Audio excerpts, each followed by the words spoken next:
Salam hormat dan salam keluarga Malaysia. Berita pagi Sarawak edisi Khamis 22 September bersama saya, Bu Mawin. Sarawak melalui Jawatankuasa Pengurusan Bencana Negeri JPBN telah membuat persiapan rapi untuk menghadapi musim tengkujuh timur laut akan datang yang diramalkan membawa hujan lebat dan ribut petir. Pengerusi JPBN Dato' Amar Douglas Sugambas berkata, monsun tersebut dijangka melanda Sarawak mulai Disember tahun ini hingga Januari tahun depan. Dato' Amar Douglas selepas mempengerusikan mesyuarat secara dalam talian berkaitan persiapan Sarawak mendedahkan perbincangan untuk merancang persiapan JPBN dengan semua pentadbiran peringkat bahagian, jabatan dan badan berkaitan seluruh negeri telah dilakukan. Menerusi kenyataan media, beliau menambah Jabatan Bomba dan Penyelamat telah mengenal pasti 310 lokasi titik panas banjir seluruh negeri selain 97 lokasi yang mana perhubungan jalan raya paling terdedah untuk terputus hubungan. Seramai 1,590 anggota jabatan berkenaan akan bertugas semasa tempoh monsun tersebut dan dibantu 9,187 ahli bomba komuniti dan 8,624 ahli pasukan tindak balas kecemasan komuniti. Manakala bagi pasukan polis Diraja Malaysia, kira-kira 1,663 anggota akan terlibat. Sebanyak 631 pusat pemindahan yang mampu menampung 188,360 penduduk terjejas di sekolah dan pusat komuniti juga telah disediakan. Jabatan Kebajikan Masyarakat pula telah menyediakan depo stok makanan dan keperluan lain serta catering makanan. Seramai 1,971 pegawai dan sukarelawan sedia membantu di pusat pemindahan. Pengawal Pantai Sarawak yang baru ditubuhkan juga turut menyertai 6 pemintas, 6 perahu panjang dan 100 anggota. Dalam pada itu, kursus 3 hari akan diadakan di Sibu bulan depan bagi memantapkan persediaan pelbagai pihak terlibat. Dato' Amar Douglas turut merakamkan ucapan terima kasih kepada Duli Yang Maha Mulia Sultan Ibrahim Ismail, Sultan Johor kerana sudi menyumbangkan 6,400 buah khemah kepada JPBN yang merupakan program di bawah Yayasan Sultan Ibrahim Johor. Premier Sarawak Dato' Patinggi Tan Sri Abang Johari Tonopeng semalam telah menerima kunjungan hormat daripada pemangku pengarah cawangan khas Polis Diraja Malaysia Dato' Baharudin Ahmad yang baru dilantik pada Ogos lalu.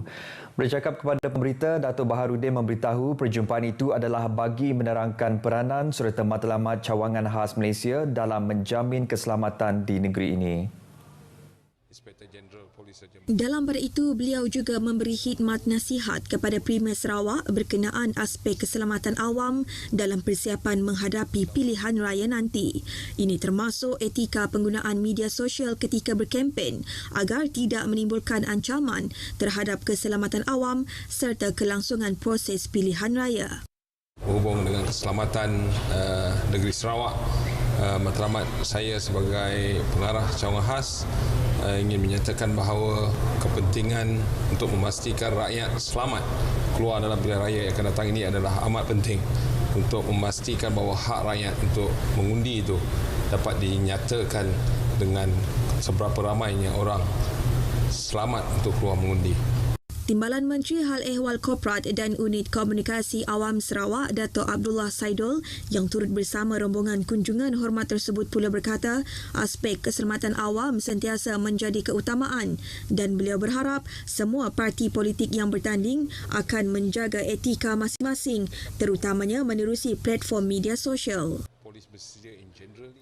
Kadar jenayah di Miri bagi tempoh Januari hingga Ogos tahun ini menunjukkan penurunan ketara sebanyak 51% berbanding tempoh sama pada tahun lepas.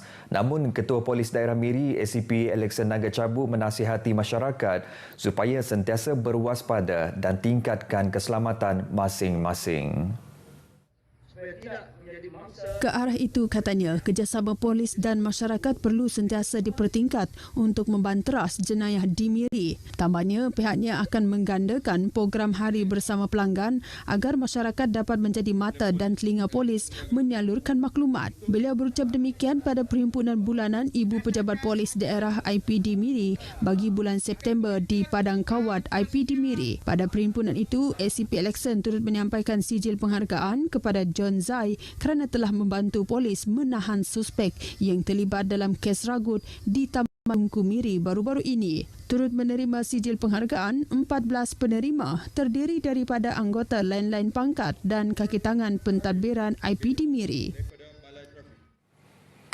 Tabung Baitul Mal Sarawak TBS telah mengagihkan zakat sejumlah 50.58 juta ringgit bagi tempoh Januari hingga Ogos tahun ini kepada golongan asnaf yang berhak. Pengurus Besar TBS Datuk Abang Muhammad Shibli Abang Muhammad Naili berkata jumlah tersebut telah diagihkan menerusi 4 program utama.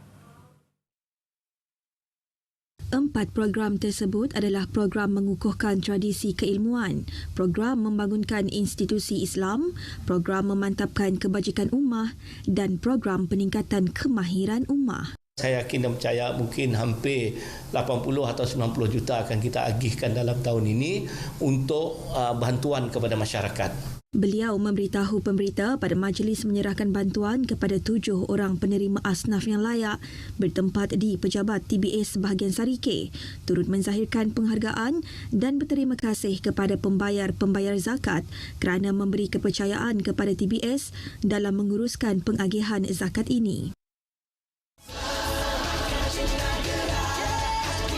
Raikan keterangkuman. Raikan kesejahteraan. Raikan Perpaduan. Raikan keluarga Malaysia. Kita teguh bersama. Kita teguh bersama.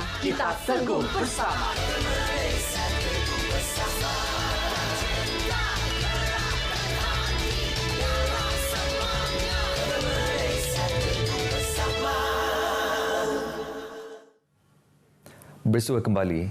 Pengesanan awal kanser payudara dalam kalangan wanita melalui pemeriksaan sendiri atau saringan mamogram berkala memainkan peranan penting. Pakar bedah payudara dan endokrin Hospital Umum Sarawak HUS Dr. Aminur Hafiz Maliki berkata ini agar pengesanan peringkat awal dapat dibuat sekaligus rawatan segera boleh diberi. Buat pengesanan awal. Bila dapat pengesanan awal, kita dapat memberi rawatan awal. Peluang sembuh sangat tinggi. Itu yang kita nak ubah. Dr. Aminur berkata demikian kepada RTM di Kuching. Sementara itu, beliau juga memberitahu Unit Pembedahan Payudara dan Endokrin HUS akan menganjurkan Pink Charity Run 2022 pada 16 Oktober depan bersempena dengan Bulan Kesedaran Kanser Payudara yang disambut sepanjang Oktober. Dr. Aminur yang juga timbalan pengerusi penganjur larian amal itu berkata pihaknya menyasarkan lebih 500 peserta menyertai larian amal sejauh 3 dan 5 kilometer itu untuk memberi kesedaran terhadap bahaya kanser payudara dalam kalangan masyarakat. Tambahnya lagi, larian amal yang akan diadakan di Perkarangan Bangunan Lama Dewan Undangan Negeri di Petrajaya turut akan disertai bekas pesakit kanser payudara. Selain daripada hadiah medal kepada peserta, turut diadakan aktiviti cabutan bertuah, zumba dan aktiviti untuk kanak-kanak. Larian amal itu turut diadakan secara virtual melibatkan kategori larian sejauh 5 km. Orang ramai yang ingin menyertai larian tersebut boleh mendaftar di laman sesawang tertera sebelum tarikh tutup pada 13 Oktober. Peka dan kreatif dalam mencipta produk daripada bahan terbuang dan kitar semula. Pengerusi Jawatankuasa Pelancongan Pendidikan dan Pembangunan Komuniti Majlis Daerah Limbang, Kaunselor Frederick Lalong Ngilo berkata, ia bagi meningkatkan kebersihan alam sekitar. Ujar beliau dengan inovasi tersebut, ia mampu menceriakan suasana sekaligus menghindarkan alam sekitar daripada tercemar selain meningkatkan kesedaran tentang pentingnya menjaga alam sekitar. Menghasilkan bahan daripada bahan terbuang ini kepada sesuatu yang dapat menceriakan alam sekitar berbanding daripada membuang bahan-bahan tersebut. Maka dengan program ini dia dapat memberi peluang kepada masyarakat untuk mencipta perkara-perkara ataupun bahan-bahan yang daripada hasil inovasi masing-masing. Beliau berkata demikian kepada pemberita semasa majlis Carefully Recycle Everything dan pertandingan reka cipta bahan terbuang di Gelanggang Futsal Batu Biah, Limbang. Seramai 3,000 warga emas dijangka terlibat dalam aktiviti senam aerobik yang berlangsung secara serentak di semua bahagian di Sarawak bersempena sambutan Hari Warga Emas Kebangsaan 2022 peringkat negeri yang akan diadakan di Bintulu pada 1 Oktober depan. Kenyataan media Jabatan Kebajikan Masyarakat Sarawak memaklumkan acara tersebut yang merupakan pengisian utama sambutan berkenaan bakal dinobatkan dalam Malaysia Book of Records. Selain itu, aktiviti penanaman pokok juga akan diadakan di kesemua 12 bahagian bagi menyokong inisiatif kerajaan dalam menjayakan program 100 juta penghijauan Malaysia. Sambutan yang bertemakan daya tahan dan sumbangan warga emas diadakan berpandukan kepada konsep memberi kesedaran tentang persediaan bagi menghadapi cabaran negara tua yang bakal dihadapi oleh Malaysia. Ini termasuk persediaan daripada aspek kesihatan, ekonomi dan kebajikan bagi memastikan keharmonian warga emas sentiasa terjamin. Sarawak diyakini mampu menempatkan diri dalam kelompok 5 terbaik pada Tamasya Sukan Malaysia Sukma ke-20 Kuala Lumpur yang sedang berlangsung kini. Menteri Belia, Sukan dan Pembangunan Usahawan Datuk Seri Abdul Karim Rahman Hamzah menzahirkan keyakinan tersebut berdasarkan kedudukan kontijen Sarawak yang kini berada di tangga ke-6 dengan mengumpul 16 pingat emas, 20 perak dan 29 gangsa. Tambahnya, Sarawak masih berpeluang menambah koleksi pungutan pingat berikutan terdapat beberapa acara sukan yang berpotensi untuk menyumbang pingat. Beliau menyatakan demikian dalam sidang media di Sekretariat Sukma Sarawak di Kuala Lumpur. Datuk Seri Abdul Karim juga mendedahkan postmortem akan diadakan selepas Tamasya Sukma ini bagi mengenal pasti kesilapan dan agar semua pihak dapat berusaha meningkatkan prestasi di Sukma akan datang. Turut hadir dalam sidang media tersebut timbalannya Datuk Gerald Rentab Jabu. Berita Pagi Sarawak edisi Khamis 22 September berakhir di sini. Salam keluarga Malaysia. Jumpa lagi.